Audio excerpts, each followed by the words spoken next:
So we are live once again on this wonderful Tuesday night here on Around the Hobby. Three new collectors in our first repeat guest with Nick. Don't call me Lucchesi because my last name is Lucchesi. So we got Nick from the Lucchesi family. We got Mike Ferguson, the Ferg from Rated Rich. Mike from AM Sports Cards, and TJ, the card collector TJ. I don't know anything about you guys, so I have nothing witty to say right now. So first part of the segment is always, who are you? Why are you here? What do you collect? Why do you collect? Just kind of give us a rundown. Why don't we go ahead and start with Mike, AM Sports Cards. Cool. So what's up, guys? My name is Mike.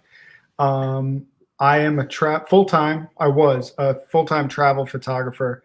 And then, I collected cards as a kid with my dad. It was always something we did. And then kind of fell up, time passed. I lost interest, went to college, became a full-time photographer, worked for myself for the past 5 years.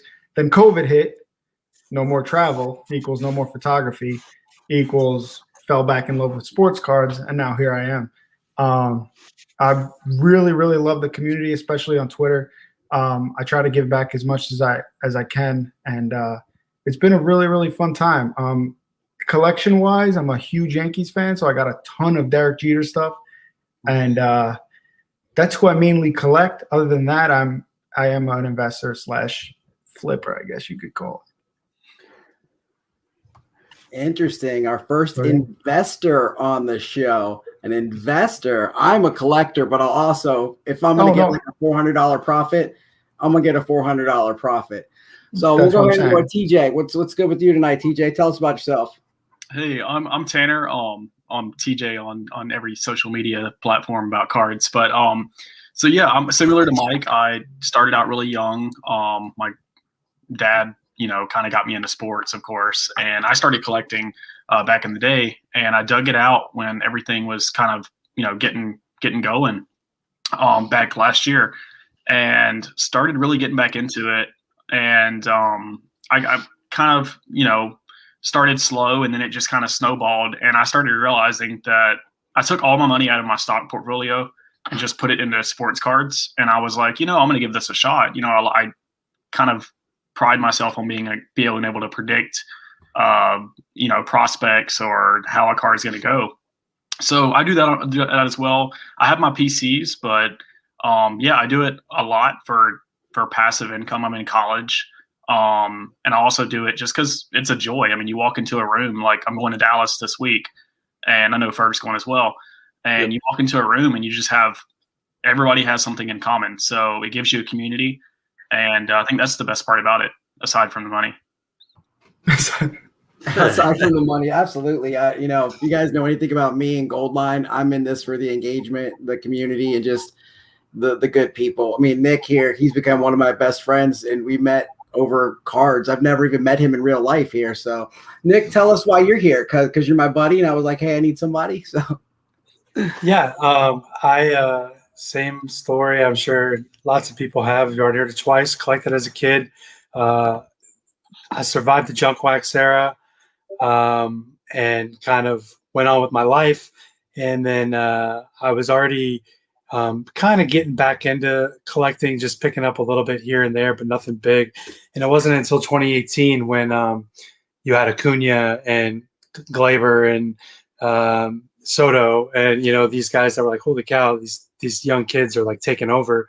And it didn't hurt that at Walmart, believe it or not, for those of you new to the hobby, you could find 2018 update in clearance at Walmart like every week. So I started buying those up, and just snowballed from there. I was already working from home pre-COVID, so I was already predisposed to get more involved, get out to the stores a little bit more. And obviously, when we're all sitting at home and the collecting just kicked in overdrive and the marketplace has just gone bonkers. So it's fun to be back in it.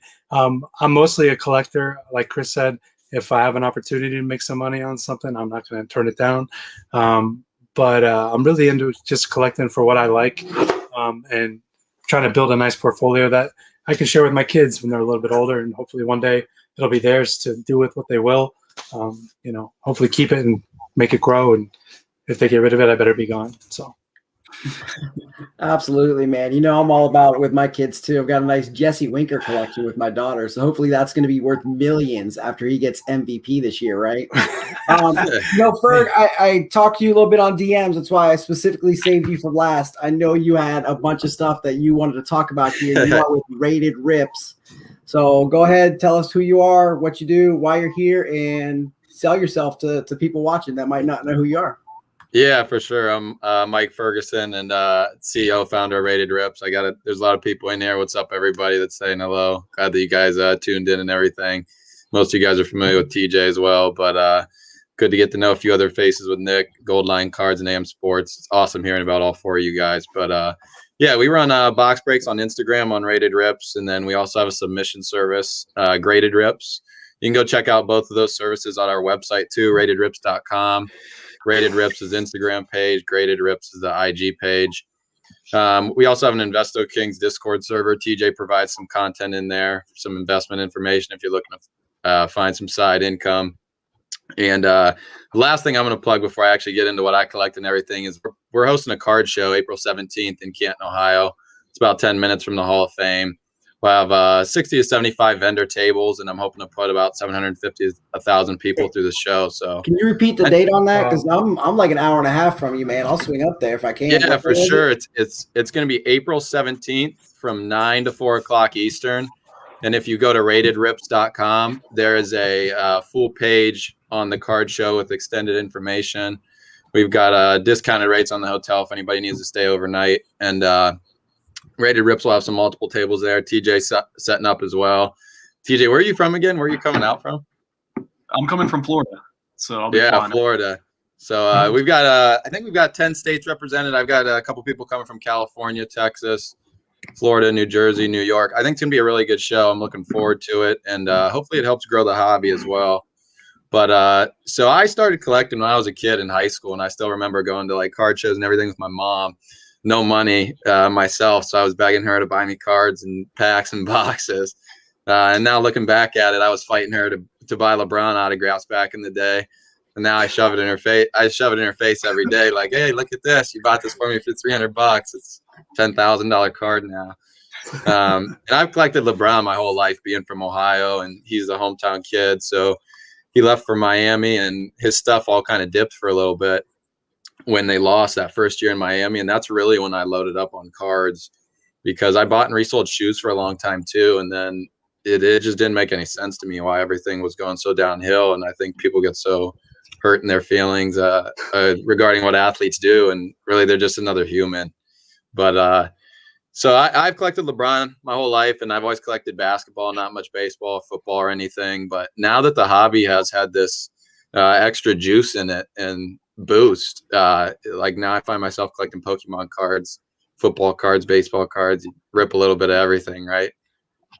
But it's been awesome, man. And the community that we've built on Instagram by itself has been crazy. It blows my mind every day. And it's just like TJM, Nick, and you said, Goldline, there's just a good way to give back to everybody with cards. For sure.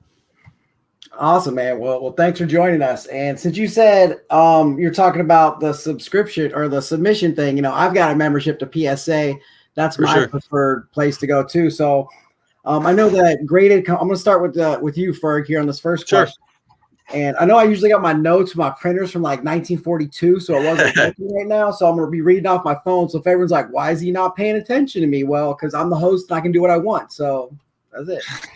But anyways, with all the grading issues lately, you've seen the Twitter beef between some of the new companies, HGA, SGC, are like taking shots at PSA. PSA's like, heavy is the head that wears the crown, so whatever. Airs on the slabs, price increases. How will grading cards look as a collector a year from now compared to right now? Like, I know the price increase doesn't really affect me, because I'm going to still grade what I want. And, it's $10 extra. I'm probably not going to grade that Jesse Winker that's going to get, $5 return. I'm still going to grade the Mookie Betts or, the Acuna and stuff. So How's that going to affect you? And you talk about that a little bit. Yeah, I'm with you. It's not going to stop me either, and I don't think it's going to stop the majority of people that invest and collect heavily. PSA is exactly what you said. They've got the crown on the market, and if you want top level service and you want the highest return and value on your cards, I think you continue to go through PSA. There's really no other option. You kind of saw through the acquisition from Nat Turner that they're worth whatever he wanted to pay for that. I mean, that was a huge number. And with the continued expansion in AI that they have coming, I think you're going to see quicker return times, and people aren't going to bat an eye paying that extra price to get their cards back faster. Awesome. I'm really glad you came in under 30 seconds because I'm having some rookie mistakes over here. Completely forgot to tell you guys the rule. You've got like 30 to 40 seconds, depending on whether I'm paying attention or not. And with like 5 seconds left, I'm like, look, you got 5, 4, and then I'm going to mute you. So, Nick, I know you're not huge into grading. You have some graded cards, but you don't like to sub yourself. Tell us what your thoughts are on where grading is going to be a year from now compared to right now. I mean, I think you're still going to see the two top players be the two top players, but I do think it's going to impact the price increases and the new companies you're seeing. Like SGC has already been in the game for a while, but the CSG, the HGA, you're going to maybe see other companies come around that are going to try to attract the newer hobby members that don't have an allegiance to PSA or BSG and are going to say, oh, look at the prices here are a lot lower. You know, maybe I'm inexperienced, go this way. I will say for Beckett, I know they're below PSA right now in a lot of people's eyes, but I did one of their top dollar submissions on a Superfractor Bobby Witt, and I got it there and back in like a week. And, you know, I was very happy with that, top notch. So they need to do a better job promoting themselves because they've let PSA whip them. But I think for the most part, it's going to look the same, but you're going to see a lot of new companies.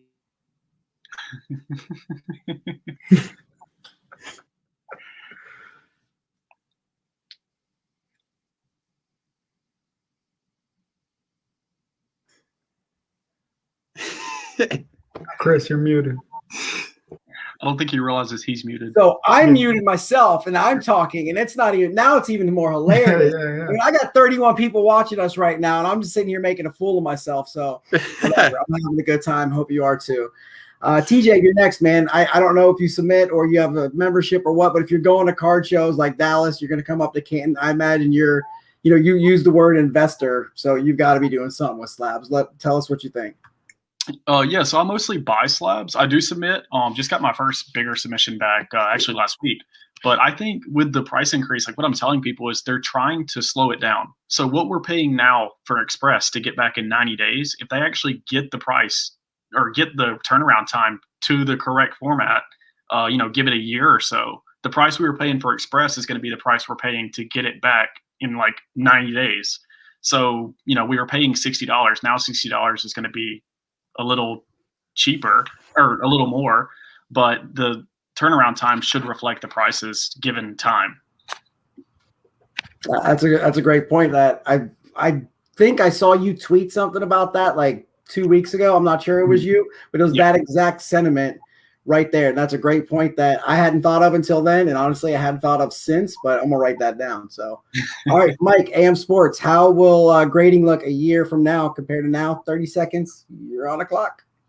I think a year from now, the PSA slab holds more value in premium cards. A lot of the overpopulated cards like Prism Base, Topps Flagship, 18,000 Sotos. I don't think, are there 18,000 people that'll pay $500 for a Soto? I don't know.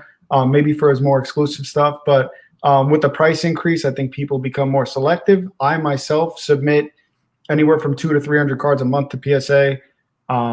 I do that to fund my PC, and I buy raw off eBay, or I buy from slabs and other companies because BGS is 40% of the price of a PSA 10. Yeah. And my countdown's rolling, but yeah, that's it. Wow, man, I have 144 cards sitting there. That's been since November, like 200 to 300 a month. That's crazy talk. So TJ, we're gonna go to you with this first question. 30 seconds. How do you see this year's NBA rookie class compared to years past? I mean, clearly Zion and Ja were the ballers last year.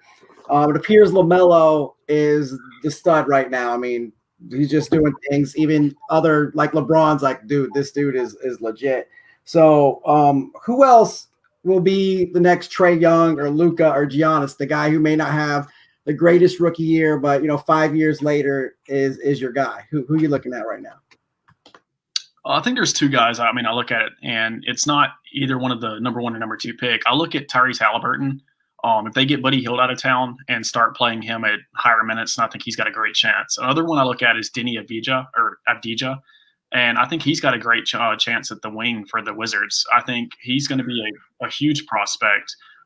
The international players usually don't have the immediate success that Luka did, so I think that's a really big opportunity there to be the number 2 slot behind LaMelo. Awesome. I'm huge on him too, and I honestly think Theo Belladin's going to be really good. I'm not even sure I said his name right, so I'm sorry if you're watching Theo, because I'm sure you're on a Tuesday night randomly at home watching some dude's YouTube show. So, Nick, let me go with you next. Who is going to be this year's Trae or Luka come 5 years from now? What do you think? Well, first let me say I think with Edwards, Ball, and Weissman, we're seeing the flashes of brilliance. And also the inconsistency. I actually think Weissman, with his freak athletic ability, has the highest ceiling out of those three. No disrespect to LaMelo. I think LaMelo's awesome. But I do think Halliburton, to your point, is going to be Rookie of the Year. Strong candidate for it anyway. I think he'll surprise a lot of people. I actually really like Quickly in New York. The guy was the 25th overall pick, and I don't think anybody expected to see what they're getting out of him in the little bit they've seen. And, another sleeper, I would say, is Tyrese Maxey. He the little bit he gets to do in there in the reserve role with the 76ers has really impressed me. And he's a guy that I think maybe in another 2 years, we're going to be looking at this guy like, wow, this dude was a superstar, and we didn't even know it. He is a superstar, just like his partner, Joel. Don't call me Joel Embiid. AM Sports Mike. Go ahead, man. Who is within like next 5 years, whose cards are going to be worth $700? Let me know. I'm not the biggest LaMelo guy. He looks amazing. I don't know if it's sustained. It will, who knows? We'll see. I could be wrong. I was wrong on Zion. I thought Zion would be more injury prone. I like Denny a lot. Avdia. What we see from them, and the Wizards they're not great, but they're putting together a good team. Rui's looking really good. Denny's looking good when he's playing. Bradley Beal is a problem. Russell Westbrook is, still putting up triple doubles, but he's slept on. And I like Denny a lot. Yeah, I think I'm going to go with him. Awesome. Sounds like all you guys are on the same page. Ferg, why don't you round us out, buddy? Yeah, for sure. I'm on the Halliburton kick too with TJ. I think that kid's a stud, man. He's doing big things in Sacramento and playing for a team like the Kings. Unfortunately, he doesn't get the hype in the media that a lot of these other rookies get. Maybe if his dad was LeVar, he would have all the hype that LaMelo has right now. But I think his stats and his game will prove it for him. And then I think Wiseman is a big name with some potential. He plays for the Warriors. The Warriors, they have past success, and that's very key from a young age to play with a bunch of winners in a winning organization. And he's in the perfect spot right there, truthfully, for success moving forward. Yeah, that was the point I was going to bring up because nobody else had with Wiseman. Like, he's on the Golden State Warriors. As soon as if they had Clay right now, I mean, you're talking. I mean, I think the Lakers are taking it home again. But you're in an awesome situation. It's almost like when Roethlisberger just got drafted to a very talented Pittsburgh Steelers team. Like, you're the number 2 pick, and you're going to studs already. So that's awesome. We're gonna do it real quick. Buy or sell, like 10-second answers, real quick. We're gonna shoot them off. I'm gonna go in the same order all throughout. So TJ, buy or sell? The White Sox win their division this year? I'm going buy, with the closest team being the Royals to them. The Royals, not the Twins. Okay. Nick, you're a White Sox fan. You told me that they're top to bottom, their first 6 are all MVP candidates. I'm sure you're buying. Of course I'm buying. Yeah, you got the top 4 guys in the lineup are MVP candidates. One of them is a defending MVP. 1 through 3 starters in the rotation are studs. They sealed up the bullpen with a stud closer. They're going to be tough to beat, man. All right, Mike, buy or sell? White Sox win the division. Me, Mike, right? Yeah, sorry, AM Mike. Yeah, no, we're good. Buy for sure. They're studs. They're stacked. They got a great team. Bye. All right, Ferg, let's have it. I'm with the same page everybody else. It's a buy for me. I think you're going to see a lot of bat flips and highlights from that team this year. For sure. All right, so my brother's been trying to get me into Top Shot for months because he got in like the first week and has made like 20 grand, and I've been regretting it. I got in last week for the first time. Buy or sell, just get in Top Shot, just like free money. Like if you can get a pack, just here, give me some money. TJ, free money. I mean, if you've got the patience for it, for sure. For me, not for me. I like tangibility, and I don't see it. It's just not for me personally. I mean, it's kind of like soccer cards, big money. I just don't have any interest. Heck, you know what? That's exactly how I was. I had no interest. I still have no interest, but if it's printing me free money, I might take it. So, Nick. I say I would buy up to this point, but I'm going to sell down the road because when the Series 3 rolls out and the numbers grow, the moments aren't going to be as rare. It's not going to be as easy to throw them out there and get $600 to thousands of dollars like you could if you were in Series 1 or even some of Series 2. I got it in Series 2, and I've done all right. But, yeah, I'm buying right now, but I don't think long-term I'm selling that it's just free money. Okay. All right. It's a good point. Right now it's free. It's just free money. But also I think that there's going to be a crash. Like you can't even get your money out unless your name is Ivan Lovegren. So, but that's watched the break. Hey, it took him a long time, bro. It took him a long time. Mike, AM Sports Cards, you buying or selling? Top Shots just printing free money. I totally agree with Nick. Right now, sure, if you can get your hands on a pack, either flip the sealed pack for a stupid exponential amount of money or open the pack and sell the moments off yourself. Yeah, sure, you can make a ton of money, but I foresee a crash coming in. It's going to be bloody. Ferg, round us out, buddy. What do you think? Man, right now it's buy, sell, rinse, and repeat, right? It's like free money. If you can get through for a pack. And I think it's going to get a lot of traction here soon because Slam has an article coming out on it in their next issue. So I think that's going to pump the market again. I'm kind of digging these vocabulary words. We can tell we definitely have two college students because these are words I haven't heard in 20 years since I was a college student. So I'm just kidding around. So, all right, back to TJ. Buy or sell? The Lakers win back-to-back and run it back this year. Oh, I'm selling that all day. I don't even know if they can get out of the Western Conference this year. Just judging from it, I don't think Montrezl Harrell is what they need in that system. And if they do get to the finals, I got the Nets in 5. Nick, buy or sell on the Lakers? I'm going to buy. I do think they're going to repeat. I don't think there's another true contender, just like some pretenders. The only thing I could see would be the Nets, like you just said, TJ, but I think they need Durant, and they need him healthy and 100%. I don't know that they're going to have that. AM Sports, Mike. The Nets are going to wash the Lakers in the finals. It's going to be bad. And I don't think – you say they need Durant. The Lakers need AD. If AD's not 100%, they're in trouble. And the Nets are stacked. Forget Durant. Look at James Harden. Look at Kyrie. They're putting up insane numbers. They're putting up 130 points a game without Durant. I've been looking at Harden for years. Yeah, let's look at Mike or look at Ferg. He's had the biggest goofy smile on his face for the last 20 minutes. Like, are you watching Rugrats or something in the background? I mean, you were having a ball over there. I'm digging. No, man. You're enjoying this. So tell me what you think about the Lakers, buddy. No, life's good, man, and I enjoy you guys having me on this podcast. There's nothing better to do than smile, right? But bye, LeBron. Next question. I don't have anything else. Since we're talking Lakers, are the Dodgers going to just make LA title town? TJ, are the Dodgers running it back? I'm biased on this one. I'm going to have to say I don't think they get their own division. I think the Braves are taking it. Who's taking it? The Braves, Atlanta. The Braves. All right. I thought you said the Pirates. I'm like, did you get hit in the head earlier? Are you watch baseball? Pirates. They're the worst team in baseball, man. Sorry. I'll get that bell tone up. I am 38, so my hearing's starting to go. So, all right, Nick, man, what do you think? Dodgers running back? I don't think so. It's so difficult to do that, and they do have a starting pitching staff that is just studs after studs, and their offensive lineup is great. But you got, like you said, the Braves. I don't know if they'll ever figure it out, but if they do, the Braves are trouble.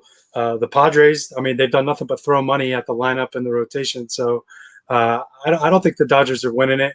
And if they do make it to the World Series, they'll play somebody that's a real team, unlike the Rays, like the Yankees or the White Sox, and we'll send them packing. All right. AM Sports Cards, Mike, let us know your thoughts. It would not surprise me if the Dodgers went back-to-back. Do I think they're going to do it? Probably not. It's really hard to do that back-to-back, but I wouldn't be shocked. I mean, like you said, Nick, they're stacked pitching-wise, and their offensive lineup is nuts. But it's hard to do. I don't think it's going to happen, but I would not be shocked. I can see it happening. All right, Mr. Smiles, show them off. Let me know. Right there it is. I'm going to be a buyer tonight. Buy. They got 4 people competing to be the best team in baseball, all on the same team. Nothing short of 100 wins is probably a failure for them this year. Absolutely. I mean, if you got David Price saying he might have to pitch out of the bullpen because you got too much talent, and you've got, a pitching staff that rivals the 2011 Philadelphia Phillies, or what, the Astros team, and they had Cole, Verlander, and Greinke. I mean, this could be the best pitching staff in all of baseball. I put a tweet about that out this morning, and a bunch of people were like, no, you're an idiot. You forgot about this team. You forgot about this team. Like, that's why you put a tweet out, to get engagement. This is how this works. Stir the pot. I like to play fantasy sports. I'm big into fantasy baseball and football, not so much basketball. I actually just got reminded this morning that I have a fantasy basketball team because it's not really my thing. I don't really like the NBA. But do you think fantasy sports correlate with the card market, like DFS or league long? Because you can clearly just see the stats from one week to the next and card prices and how they move with the market. TJ, what do you think? I mean, I think it does reflect the market, and the market is reflected with the cards. So I think there's a correlation. But some of your bigger scorers like Giannis, he's had his stock fallen, and he's been a monster in fantasy. So I don't know if the correlation's always on par. That's a great point. Maybe I should clear it up a little bit. If, say, like Herbert has 400 yards, 4 touchdowns, but 3 interceptions. So great fantasy day. Is Herbert's price is going up. So maybe like the younger studs, or like Lewis Robert has 3 home runs in a game. Somebody who's not established like Giannis. We'll go with like the younger guys, the rookies, or the young studs. How about that? Yeah, I mean, I think that's a good point. Yeah, I think if that's how a lot of people are engaging with sports nowadays is through fantasy, and a lot of the people in the card market probably the same thing. So I think it does have a little correlation with that as well. Muted. I even muted myself. I went to mute TJ, and I muted myself. This is unbelievable rookie mistakes I'm making tonight. I get the star-studded show. I get the 4 bosses on. I get Macho Man, and I can't even keep up with you guys. I mean, unbelievable. Unbelievable. We love you, Chris. I appreciate it, man. I'm struggling. It's been a long day, man. Nick, I know you were talking about how you had your dynasty. Someone didn't even have a Reese Arena on a team because he wasn't even good till the playoffs. So what are your thoughts on fantasy and the sports cards market?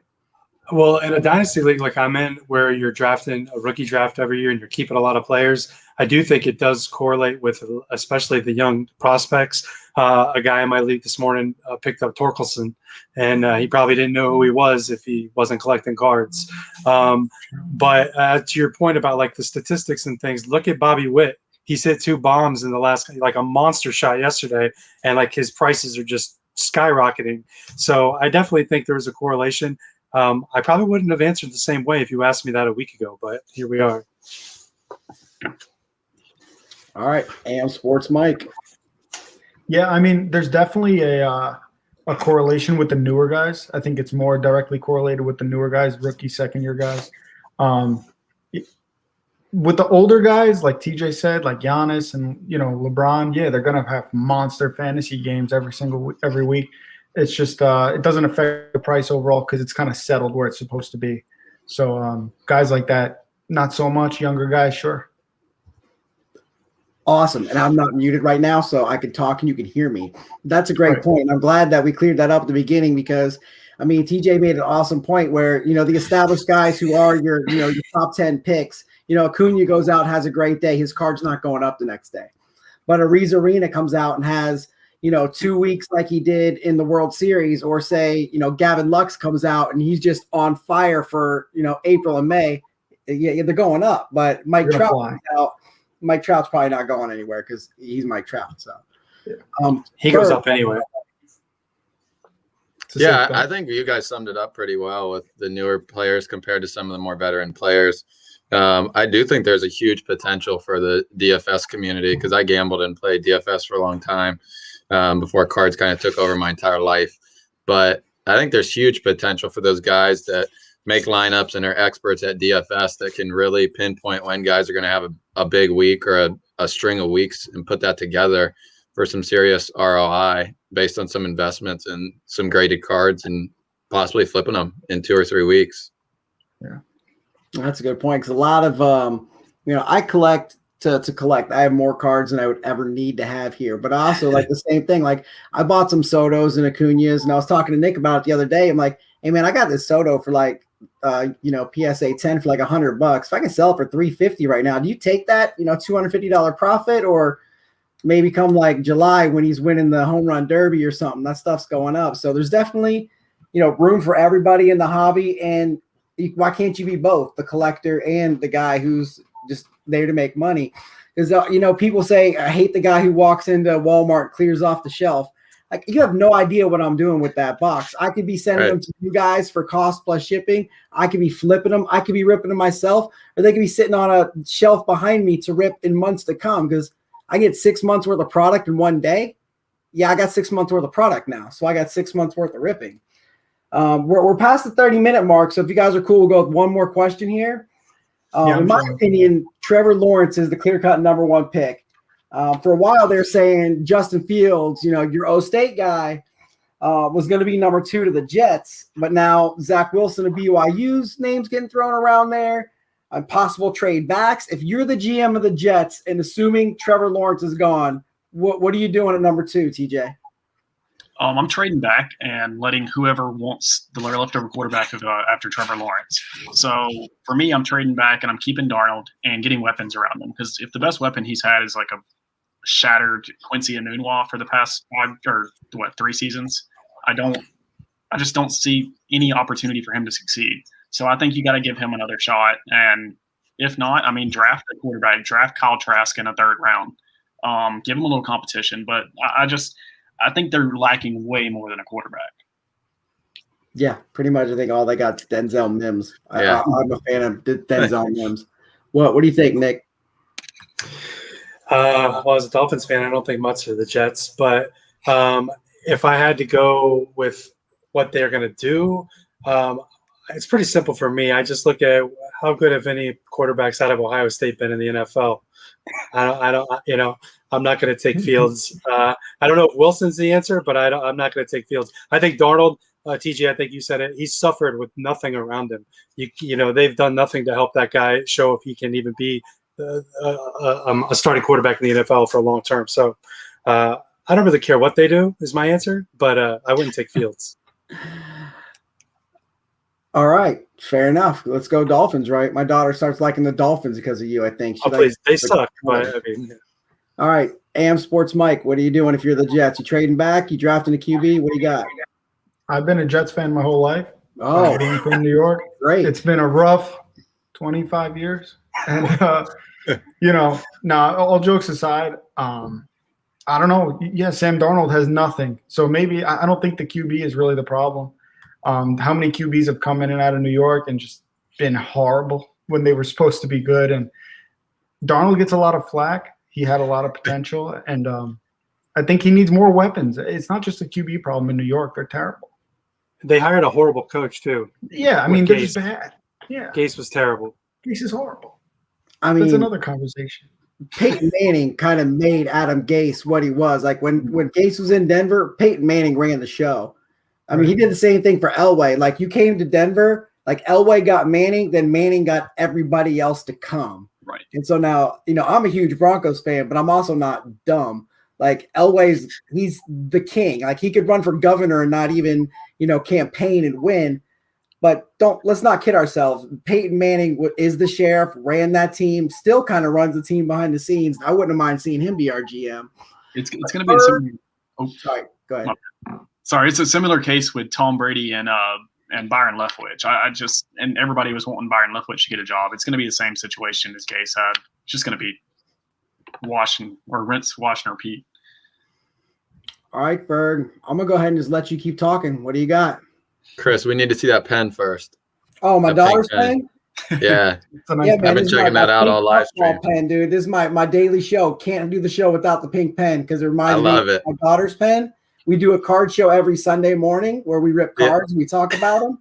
And so this is what she drew Nick like a birthday card inside with this pen. She said, "Daddy, you got to use your pen on your show." So your daughter asked you to use your pen. You That's use it. So I love it. it's Good beautiful. story for sure. But yeah, man, I don't know. I think that it's a lot of smoke with the Jets possibly talking about taking Wilson, and you saw the comment from Wiki about James Morgan. That's probably all they need. They can go ahead and trade back. I'm with TJ on that one. All right, wonderful. Thank you guys so much for joining. The one part of this show that I forgot to tell you guys was at the very end, I declare a winner. And that winner gets 1 minute of uninterrupted time. So kind of like the most important thing I should have said, I just didn't. So I'm just full of rookie mistakes tonight. So I apologize. But Mr. Smiles, Mike Ferguson, a rated rip. Hey, You have the most points on my paper. And I should have mentioned this like a while ago. So I'm really sorry. I'll write handwritten apology notes to everybody. Don't worry about it. That goes like, I apologize. No, I'm just kidding around. But 1 minute uninterrupted time, Mike Ferguson, you're on the clock. Anything you want to talk about, sell yourself, sell your company, talk about LeBron, talk about, I'm just wasting time so I can get to the clock right now. So, all right, 1 minute. Go ahead, Mike. Chris, first off, before anything, I appreciate you having me on, and everybody else. It was good meeting everybody on here. I'd love to do it again if you guys do this show on a consistent basis or anything. But yeah, Rated Rips, we're over on Instagram. I said it in the beginning. Rated Rips is over there as well. We have the Canton Collector Show coming up April 17th from 9 to 4 in Canton, Ohio. We'll have about 75 vendor tables there. Would love to see as many people out there as possible. And as the hobby grows, just keep in mind, everybody, that there's enough to go around for everybody. Try to take care of as many people as you can. People are PCing teams. Send them some cards, trade them some cards. It's not always about value. It's about growing the hobby, bringing as many people in here as we can so that it lasts long term. That's all I've got. Awesome. I'll steal your last 15 seconds then, because when you talked about, if you know somebody who PCs a team, just go ahead and send them cards. I've got a 5-year-old daughter in her pink pen who collects Jesse Winker cards. She's probably got to have 40 autographs and 300 cards, and 90% of them have been sent to her by the amazing friends in the hobby. And my son's name's Cooper. We've got a dope Cooper Cup collection for him. And again, 90% of the cards are sent to him from hobby members. And this isn't like a plea to send me cards. Like, I have enough stuff. Send other people things. I'm just trying to show how much love there is in the hobby, and getting new collectors involved is so important. Or like Nick, he knew I collected Card of Kaboom. Nobody collects Card of Kaboom. He hits a 1-of-1, sends it to me because it belongs in my collection. If I know a card belongs in someone else's collection, like, absolutely, I'm going to send it to you, because, well, I'm going to take like your $3, or you can have this card and you're going to be happy. Or I can sell TJ something for like $15, or I can just send it to you and you'd be like, oh my God, I got this sweet card. Like, it's $15. Like, I'd rather just make you happy, so. Yeah, speaking to that, if anybody has any LeBron RPAs, you can send them my way. I'll take all the LeBron RPAs. And I'll take all the Cody Bellinger PSA 10. So, I got a few of those. Yeah, shout out to Mike by doing that as well. Mike posted a card, Lonzo ball card. Now I have a huge PC of Lonzo, and somebody offered him he posted it for like 60, and he got the Twitter offer for 55, and just DM'd me and was like, "Hey, I forgot you collected Lonzo. I'm deleting it and sending it to you." I was like, "Oh, see, so I'll return that favor in due time." Good man, Mike. Yeah, no, not to me. Pass it on to somebody else. Awesome. Nick, everybody else is talking. You got something you want to round out, finish off the show with before we say goodbye? I don't know, man. I'd love to talk more about my White Sox. Well, then do it. I'll do it another time.